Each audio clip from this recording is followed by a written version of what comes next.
नमस्कार दोस्तों, मेरे यूट्यूब चैनल में आपका स्वागत है। दोस्तों, इलेक्शन नज़दीक हैं 2024 के।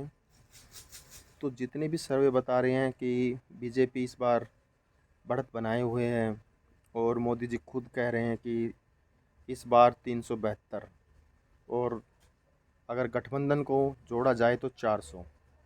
यानी ये लगाओ कि सबसे बड़ी चीज़ तो आप ये समझो कि खुद तो कह रहे हैं कि 372 हमारी आ रही हैं और अपने जो अलायंस है जिनके साथ गठबंधन है उन पे कितना भरोसा कर रहे हैं। यानी कि उनको सिर्फ 28 सीटें, अगर वो जानते हैं इस चीज़ को कि 28 सीटें ही जीत रही हैं तो उनको इतनी सीटें क्यों दी जा रही है। बीजेपी खुद को तो अपना ही समझ रही है कि मेरा तो 372 है और अलायंस मिला के हमारी 400 पार हो जाएगी, 400 हमारी एमपी में सीटें आ जाएंगी। दोस्तों, मैं सिर्फ ये पूछना चाहता हूँ, क्या जो सर्वे होते हैं आज तक जितने भी सर्वे हुए हैं मुझे तो कोई फ़ोन नहीं आया, ना मुझसे किसी ने पूछा। आप कमेंट में बताना मेरे को एक बात तो ये कि जितने भी सर्वे आए हैं किस किस लोगों के पास फ़ोन आया है कि आप किसको वोट दे रहे हो, क्या कर रहे हो। तो प्लीज़ मुझे कमेंट करके बताना। और इलेक्शन इतना आसान नहीं है। बीजेपी में ही है सुब्रमण्यम स्वामी जी, उन्होंने कहा कि 10 साल मोदी को देख लिया है लोगों ने, इस बार मोदी जी नहीं आएंगे। और वो ये भी कहते हैं कि अगर कांग्रेस को उठना है तो सोनिया गांधी और राहुल गांधी को हटा दो, कांग्रेस की बढ़ोतरी हो जाएगी। तो वो ऐसा क्यों कह रहे हैं? वो कहते हैं कि ईडी सीबीआई, मुझे उससे डर ही नहीं लगता है। जब मैंने कुछ किया ही नहीं है तो मेरे ऊपर कर लो, और बीजेपी चाहे तो मुझे हटा दो, मैं तो हटूंगा नहीं। अगर उनको लग रहा है कि मुझे हटा दो तो हटा दो। अभी इलेक्शन होने वाले हैं, अभी आपने देखा जो तेजस्वी रैली कर रहे हैं लगातार, कितनी भारी भीड़ उमड़ रही है। जैसे पहले बिहार में 40 में से 39 सीटें बीजेपी और उनके अलायंसों ने जीती थी। तो कमेंट करके ये भी बताना क्या इस बार वहाँ पे ऐसा लग रहा है। मुझे नहीं लगता है कि 39 सीटें रिपीट होंगी, वो 38 हो जाएं या 35 हो जाएं, 25 हो जाएं या 15 रह जाएं। क्योंकि इस बार नीतीश का ग्राफ गिर चुका है बिल्कुल। अगर उनके कैंडिडेट आप देखोगे 2019 में जो जीते तो मात्र 1.5% वोटों का फ़र्क था, ज़्यादा फ़र्क नहीं था। और इस बार नीतीश की इतनी बढ़िया छवि नहीं है, लोग उनको पहचान चुके हैं। उनको जान चुके हैं कि वो क्या कर रहे हैं, दर बदर पाला चेंज करते रहते हैं। अगर यूपी में मैं आता हूँ तो अखिलेश ने जो सीटें अब तक बांटी है वो सारी स्ट्रॉन्ग बांटी गई हैं। आरएलडी अलग हो गई है, अभी आरएलडी को सिर्फ 2 सीटें दी गई हैं और अखिलेश जी कह रहे थे कि हम उनको 7 सीटें दे देंगे। अब ये आप देखो कि 7 एमपी की सीटों में अगर इलेक्शन लड़ते हैं तो जो हेड पंप का निशान है वो लोग पहचानते हैं, लेकिन अब 2 सीटों पर हैं। मैंने तो सिर्फ ये एनालाइज किया है कि अब तक जिसने भी बीजेपी के साथ गठबंधन किया है वो पार्टी बिल्कुल ख़त्म हो गई है।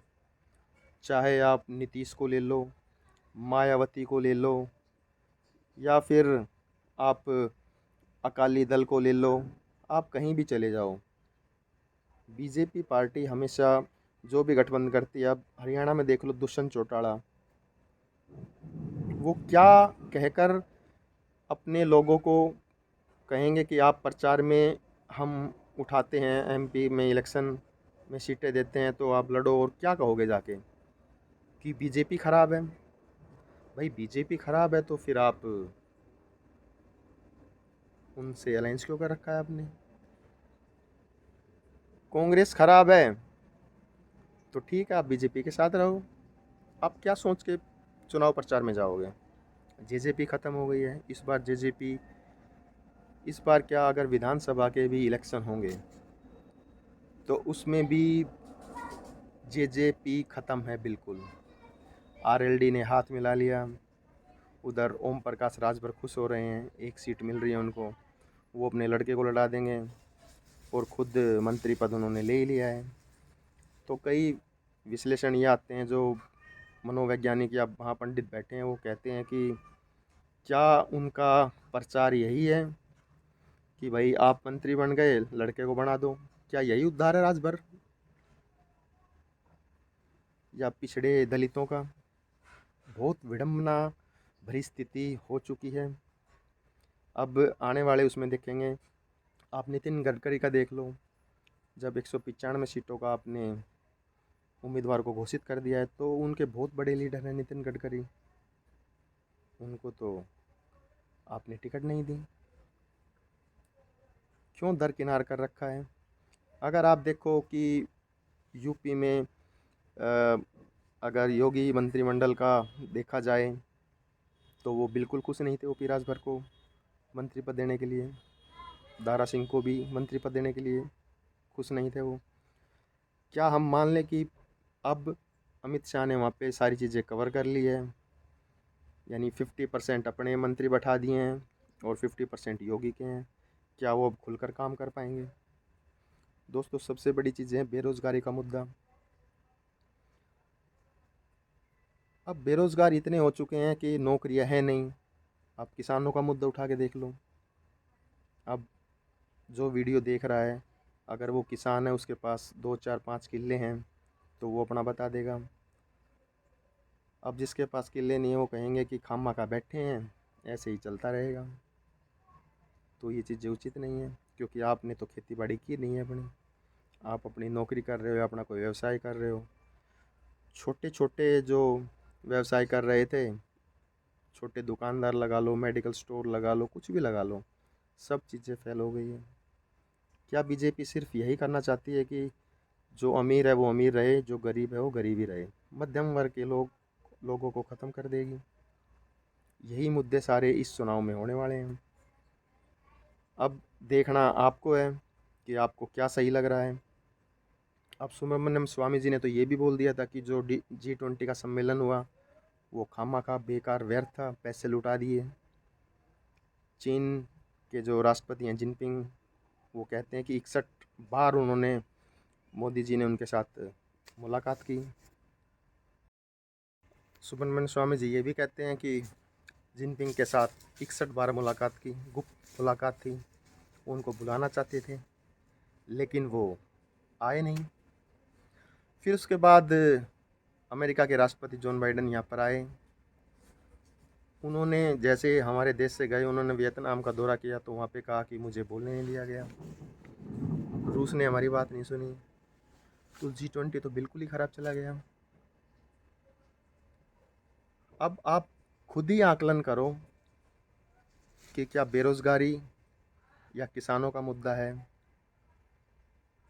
और अभी एक परिवारवाद भी बात हुई थी कि मोदी का परिवार, एक तो हमारे राष्ट्र प्रधानमंत्री हैं वो, तो लिखना चाहिए था कि मोदी जी का परिवार। एक शिष्टाचार भरी चीज़ें भी होनी चाहिए, खाली टी शर्ट पे नाम लिखना मोदी का परिवार, या टोपी पहन के मोदी का परिवार, या ट्विटर हैंडल पे लिख दिया मोदी का परिवार, मोदी जी का परिवार लिखो आप। और चीज़ें ये भी बोली जाती है कि अब बीजेपी में सिर्फ मोदी और अमित शाह, सिर्फ दोनों की चलती है। राजनाथ को दरकिनार कर दिया गया, गडकरी को शायद टिकट मिले या ना मिले, जो मेन कार्यकारिणी बीजेपी की थी उसमें से गडकरी जी का नाम हटा दिया। और सबसे बड़ी विडंबना तो ये है कि जो बंदा इंडिया में है या अदर पार्टी में है, अगर वो बीजेपी में चला जाता है तो वो एक दूध का धुआं हो जाता है, पाक साफ हो जाता है, वो एक सच्चा हिंदू हो जाता है। तो क्या आप इस बात को मानते हो? देखो, मैं इतना बड़ा विशेषज्ञ नहीं हूँ, मैं तो कुछ देखता हूँ, कुछ पढ़ लेता हूँ, कुछ मेरी अपनी सोच है, तो मैं तो वही आपको समझा रहा हूँ। और आप अगर सर्वे की बात करते हो तो इस बार जब बंगाल में इलेक्शन थे तो उस बार बीजेपी के जो सर्वे थे, हम बीजेपी कह रही थी कि इस बार 200 सीट होगी हमारी। कितनी आई? मात्र 77 सीटें। ये तो मैं मानता हूँ कि बीजेपी का जो नेटवर्क है वो बड़ा मजबूत है, और इंडिया का जो नेटवर्क है वो इतना नहीं है। जो मीडिया में बातें आएंगी या जो लोगों को दिखेगा, लोग तो वही सुनेंगे, जो न्यूज़ दिखाएगा वही जनता विश्वास करती है। तो आप देख सकते हो देश का दुर्भाग्य। मेरा मानना ये है कि विपक्ष मजबूत होना चाहिए, विपक्ष कमज़ोर नहीं होना चाहिए। एकल व्यापार नहीं होना चाहिए कभी भी। और मुझे ये भी लगता है कि मोदी जी के पास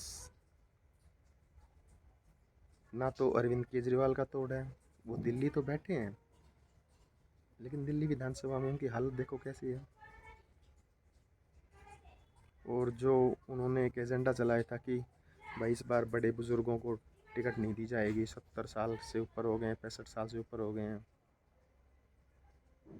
तो फिर मोदी जी को अब जाना चाहिए, किसी और को मौका दो। गडकरी जी कितनी सेवा कर रहे हैं देश की, कितने रोड बनवा दिए उन्होंने। एक अगर काम दिखता है, देखो हिंदू मुसलमानों को आपस में जात पात में बांटना वो ना करें, काम करके दिखाए जो गडकरी जी ने करके दिखाया है।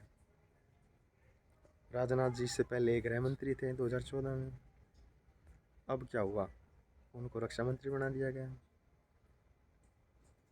क्या उनका काम अच्छा नहीं था?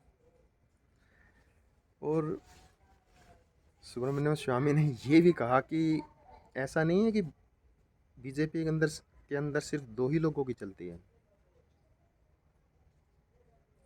यहाँ पे चलती है उनके कार्यकर्ताओं की।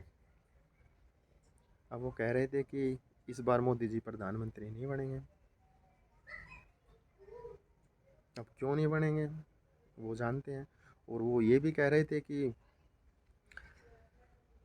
इस बार एक अलग प्रधानमंत्री होगा, मैं उसका नाम नहीं बताऊंगा, नहीं तो वो उसको मार देंगे। ये क्या चक्कर हो रहा है देश के अंदर? एक तानाशाही देश में नहीं होनी चाहिए। मैं आपको अगली वीडियो में फिर मिलूँगा। जय हिंद, जय भारत, जय समाजवाद।